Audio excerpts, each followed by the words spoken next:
Cordypin and vinegar, they are the same category.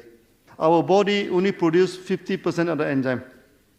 The other 50% must come from the food or external source. So if you do not take cordypin, if you do not take vinegars, okay, your body has to produce 50% more. This is an enzyme to digest the food. Cordypin and vinaigrette, their function are same. But why we produce cordypin and vinaigrette? Okay, their nutrient is not the same. Cordypin is very rich in nutrients because from fruit, from everything. Then this vinaigrette is very good in removing the acid from the body. Much stronger in a sense. That's why if you have joint pain, you want to remove the pain, vinaigrette is much faster than cordypin. But to build your body strong, you need cordypin.